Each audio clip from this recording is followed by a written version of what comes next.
D.C., like any other U.S. city with a large inner-city poverty population, has a high homicide rate. But homicides involving strangers are the exception. Most of these deaths involve disputes among acquaintances turned into killings by the ready availability of guns. What happened in a few fatal weeks in 1993 was unlike anything seen before it. The shotgun stalker, as he was dubbed, was a threat of a wholly different order.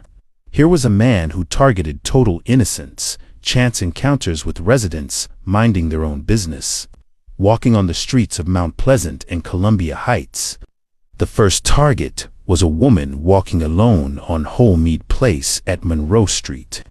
At 8:45 p.m. on February 23, 1993, a gun barrel appeared from the window of a slow-moving car.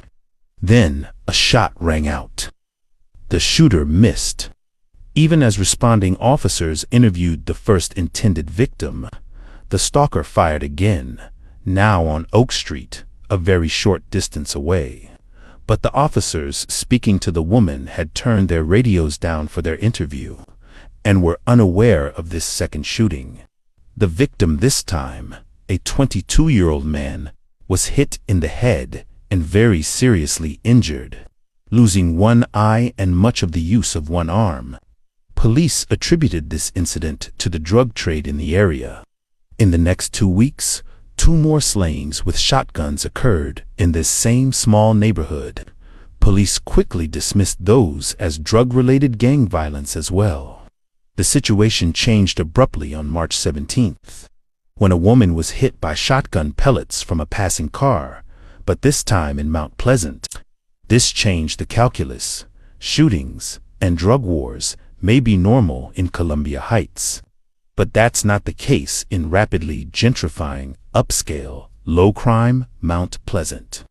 On March 23rd, precisely 4 weeks after the first shooting, the stalker struck again, this time killing Elizabeth Bessie Hudson, 28, as she walked her dogs in an alley paralleling Park Road in Mount Pleasant. You said you had a police car 2 blocks away from where Betsy Hudson was shot. They didn't hear the shots? These people live in the Mount Pleasant, Columbia Heights neighborhood. They're scared and they're angry.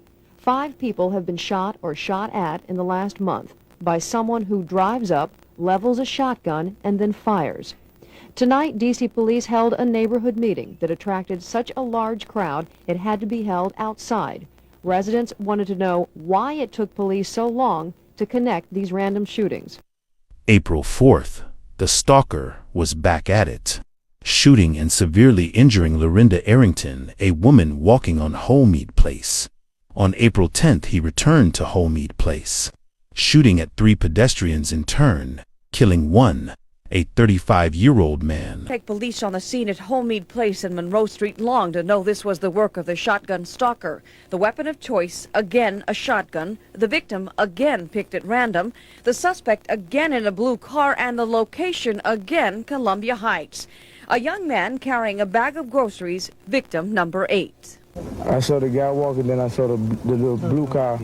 I saw the little blue car pull up, and then he rolled down the window, pulled out his gun, looked like a sawed-off shotgun, and shot him in the head. In the following 2 weeks, he would commit a couple more attacks, one ending in the killing of a 61-year-old woman, the stalker's 15th attack and 4th homicide. Finally, a lucky break came. The stalker, leaving the scene of this last shooting, ran a red light on Kenyon Street and Sherman Avenue. An alert MPD officer, Kenneth Stewart, though off-duty, northbound on Sherman, noted the vehicle and followed it south to Florida Avenue.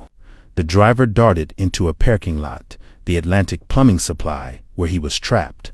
A shotgun lying on the back seat of the now infamous blue Toyota connected the driver, James Swan, to the shootings. Swan is charged with a drive-by murder that happened in broad daylight, and he is suspected in a total of 13 attacks. 9 of the shootings happened in Mount Pleasant and Columbia Heights. Today, the suspect fired 3 times, first shooting and missing a man who was on a bicycle, and then also missing another person who was on Spring Place. Then Swan allegedly fired again at 13th and Otis Streets, killing 61-year-old Nello Hughes. Some people in the crowd yelled to police, quote, "You should have killed him. You should have killed him." Today, Swan was found not guilty by reason of insanity. That means he'll be committed to St. E's instead of going to jail. 8 psychiatrists examined Swan. All 8 ruled that he was a paranoid schizophrenic. Such a horrific set of events this case was in 1993. An instance of mental illness coincided with access to a deadly weapon. May God rest the souls of the people who lost their lives. Rest in peace.